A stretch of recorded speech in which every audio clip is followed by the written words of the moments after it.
Pemimpin yang dewasa mengerti R pertama namanya restraint. Banyak hal boleh dikerjakan, tidak semua berguna. Seorang mentor itu dia scan, dia lihat kondisi orang yang dimentori, kemungkinan bahaya-bahaya di depan apa saja. Kemudian memberikan peringatan di waktu yang tepat. Mungkin ini waktunya, seperti yang dialami Salomo. Tuhan menampakkan diri lagi, Tuhan nyata lagi, Tuhan hadir lagi, sama persis seperti waktu Gibeon.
Saya lebih fokus ke pasal yang ke-9,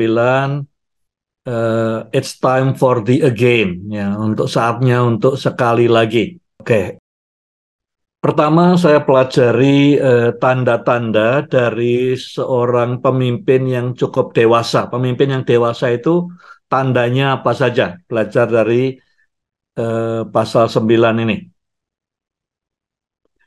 Yang pertama, ini semua mulai dengan R. Yang pertama, restrain. Restrain itu seperti kata Paulus, semua hal itu boleh, tapi tidak semua hal itu berguna. Restrain itu menyangkal diri, restrain itu membatasi diri. Apa yang perlu. Ya, orang banyak bicara soal perpuluhan, kita ambil 90, Tuhan kasih 10. Ya. Buat saya, restrain itu artinya saya pakai apa yang saya perlu, selebihnya saya kembalikan pada Tuhan. Itu restrain. Ya. Nah, dikatakan di pasal 9 ayat 1, ketika Salomo selesai membangun bait Tuhan dan istana raja, serta melakukan segala keinginan Salomo yang ingin dia kerjakan. Ya, jadi semua yang dia inginkan, dia kerjakan, dia capai semua. Kata yang saya garis bawahi adalah segala yang diinginkannya oleh Salomo. Bukan yang diinginkan Tuhan, bukan yang diinginkan Daud. Awal-awalnya dia mulai dengan apa yang diinginkan Daud, bangun bait Allah. Tapi sekarang ini ya berlanjut dalam tugas bangun bait Allah, bangun istana, ngerjakan semua hal yang dia mau kerjakan, buat semua yang dia mau buat, tanpa ada restrain lagi. Itu awal kejatuhannya. Ya, pemimpin yang dewasa mengerti R pertama namanya restrain. Banyak hal boleh dikerjakan, tidak semua berguna. Ya. Harta, kepandaian, aset segala macam, pakai dengan restrain. Itu titipan Tuhan semuanya, juga waktu. Yang saudara perlukan pakai, selebihnya kembalikan semua kepada Tuhan. R yang kedua itu relationship. Di pasal 9 ayat 12-13, lalu Hiram pergi dari Tirus untuk melihat kota-kota yang diberikan Salomo kepadanya. Tapi semua kota itu tidak menyenangkan hatinya. Maka katanya, kota-kota macam apakah yang kau berikan kepadaku? Saudara ingat pasal-pasal sebelumnya, Hiram itu sahabatnya Daud sekian lama. Sampai begitu Salomo butuh apa-apa, Daud butuh apa-apa, dikirim. Dikatakan tidak ada batasnya. Ya. Semua emas, semua kayu cedar, semua dikirim semua tanpa ada batasnya, tidak ditimbang sekalipun. Awalnya bagus. Daud mengatakan, apa namanya, dia sediakan makan berkelimpahan, tapi lama-lama dia tidak jaga relationship ini. Dia tidak melihat bahwa relationship sesuatu yang utama dalam pelayanan, dalam kepemimpinan, frameworknya selalu relationship. Dia memperlakukan Hiram dengan tidak fair. Dia tidak mengikuti jalan bapaknya Daud yang begitu lama jadi sahabatnya Hiram. Sampai dia berkati Salomo demikian rupa, balasnya seperti ini. Tidak fair. Ya. Jadi beda dengan Daud, Salomo tidak menghargai persahabatan dengan Hiram dengan baik. Jadi tidak fokus ke relationship, ya. Dia mungkin mulai makin lama makin tadi fokus pada hal-hal yang lain, suksesnya sendiri, untung sebanyak-banyaknya dan segala macam. Yang ketiga, reputasinya. Jadi Salomo bertindak tidak seperti mitra bisnis yang terhormat. Nah, saudara lihat Hiram walaupun bukan orang Yahudi, dia balasnya dengan kebaikan. Kemudian hari Salomo butuh bantuan, ya pelayar-pelayar, angkatan laut, bangun kapal, dibantu sama Hiram. Tapi apa yang dibuat Salomo terhadap Hiram itu bukan mitra bisnis yang baik. Bukan seorang sahabat yang sungguh-sungguh mengasihi. Reputasinya di antara orang-orang sudah hancur. Walaupun dia pandai. Ya, dia punya hikmat, kekayaan luar biasa. Tapi reputasi dalam arti karakter, memperlakukan orang lain seperti dia lakukan pada Hiram, itu tidak terpuji sama sekali. Tiga hal tadi yang kita lihat, ya, restraint, relationship, dan reputation. Yang kedua, saya belajar tentang dari Tuhan tentang role atau peran seorang mentor. Ya. Di pasal 9 juga. Yang pertama, jadi di pasal 9 ayat 2, Tuhan ini memonitor ya dia Salomo yang mimpin Israel. Jadi pertama dia muncul 20 tahun yang lalu, Salomo merintah 40 tahun. Jadi ini tengah-tengahnya 20 tahun dia muncul lagi. Ya. Seorang mentor, dia memonitor, dia hadir berkala. Ya. Tergantung kebutuhannya. Tapi dia hadir berkala untuk memonitor, bertanya, coaching kepada orang yang dimentori. Jadi tugas nomor satu seorang mentor monitoring secara regular. Ya. Biasanya kalau kita punya coach, ya minta kita ketemu sebulan sekali atau 6 bulan sekali atau 3 bulan sekali. Ya. Dengan mentor saya pun demikian. Jadi monitor orang yang kita mentori.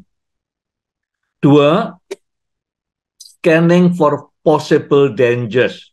Ya, jadi Tuhan sudah melihat tanda-tandanya nih, ya. Ngelihat dia pertamanya luar biasa bangun bait Allah dengan segala macam apa namanya dedikasinya, kemudian mulai melenceng bangun istananya lebih besar dari bait Allah, ya. Kemudian perlakukan orang yang baik pada dia seenaknya sendiri. Tuhan sudah nyium nih bahaya nih, ya, bahaya. Jadi seorang mentor itu dia scan, dia lihat kondisi orang yang dimentori, dia scan kemungkinan bahaya-bahaya di depan apa saja. Jadi kemudian datang mengingatkan, ya, melihat, mengawasi bahaya apa di depan, kemudian memberikan peringatan di waktu yang tepat. Tuhan lihat ada gejala-gejala bahaya nih. Sebagai mentor, kalau kita punya menti, dia mulai senang pujian orang, dia mulai membanggakan kerjaannya sendiri, mulai hubungan dengan Tuhan tidak baik, kita mulai lihat bahaya-bahaya di depan, maka kita beri peringatan. Pasal 9 ayat 6 sampai 9 itu peringatan. Dia bilang kalau kamu tidak jalan dengan benar, kalau kamu tidak berbelok ke arah yang benar, ya hancur, hilang semuanya, habis. Gitu. Yang ketiga, seorang mentor mengingatkan mentinya akan janji Tuhan. Tujuannya janji Tuhan apa? Untuk boost, ya, mengobarkan. Secara berkala kita beri janji Tuhan. Saudara punya menti, ya, kasih janji Tuhan seminggu sekali atau sehari sekali, sebulan sekali, ingatkan janji Tuhan apa saja. Karena janji Tuhan merupakan booster, tenaga pendorong ekstra agar berhasil di season keduanya. Ini paruh kedua hidupnya Salomo. Ada banyak tantangan, ada banyak bahaya, diperingatkan tapi juga diberi booster. Diingatkan, kalau kamu hidup sesuai dengan cara bapakmu hidup, si Daud, ya, maka kamu akan keturunanmu jadi raja selama-lamanya. Jadi eh, ini yang dikerjakan mentor pada mentinya, memonitor, ya, memperingatkan kalau ada bahaya, diberitahu jauh-jauh hari, diingatkan promise-nya, janjinya Tuhan. Nah ini yang menarik, dikatakan dalam bahasa Inggris di message, dikatakan God appeared to Solomon again, just as he had appeared to him at Gibeon. Jadi Tuhan menampakkan diri kepadanya seperti yang terjadi di Gibeon. Refleksi buat kita, buat saudara. Saudara, kalau Tuhan ngomong begini firman Tuhan, itu artinya kita disuruh ingat lagi Gibeon. Di Gibeon ada apa? Di Gibeon itu Tuhan, Salomo ketemu Tuhan yang luar biasa. Ya, ditawari Tuhan, kamu minta apa? Salomo minta hikmat supaya bisa memimpin orang Israel dengan baik. Tuhan katakan, karena kamu memikirkan rakyatmu, karena kamu bertanggung jawab, ya, maka tidak hanya hikmat yang kamu terima, kekayaan, umur panjang, dan segala macam Tuhan berikan. Pertanyaan saya buat setiap saudara, apakah saudara masih ingat Gibeon saudara? Peristiwa atau pengalaman yang luar biasa dengan Tuhan Yesus. Apa itu? Kapan peristiwa? Apa Gibeon saudara? Pengalaman yang istimewa dengan Tuhan, yang merubah arah hidup saudara. Ya, ketemu Tuhan entah dalam mimpi atau penglihatan atau apapun juga, nubuatan. Ya. Ingat kembali Gibeon. Itu nomor satu. Nomor dua, mungkin ini saatnya untuk berseru pada Tuhan. Tuhan, nyatakan kembali dirimu seperti saat Gibeon dulu. Ya. Mungkin seperti Salomo, Gibeonnya sudah lama, saudara. 20 tahun yang lalu. Ya. Sudah tidak pernah mengalami lawatan Tuhan dalam hidup saudara. Pada saat Tuhan menyentuh saudara, pada saat air mata saudara bercucuran keluar, karena jamahan Tuhan. Peristiwa Gibeon itu. Coba diingat-ingat lagi, peristiwa Gibeon saudara itu apa? Apakah itu 5 tahun lalu, 3 tahun lalu, 15 tahun lalu? Mungkin ini waktunya seperti yang dialami Salomo. Tuhan menampakkan diri lagi.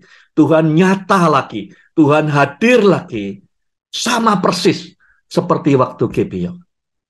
Sudah lama tidak mengalami lawatan Tuhan. Sudah lama tidak mengalami lihat Tuhan. Berkobar-kobar air mata turun. Ini doa kita. Tuhan, ini waktunya untuk Tuhan hadir sekali lagi seperti saat Gibeon. The again time. Tuhan kembali menampakkan dirinya hadir dalam hidup kita. Saya harap ini jadi kerinduan semua kita. The again time. Seperti Gibeon. Seperti waktu Tuhan menampakkan dengan luar biasa. Pengalaman dengan Tuhan. Pada saat air mata kita tidak bisa dibendung. Hati kita berkobar-kobar bagi Dia.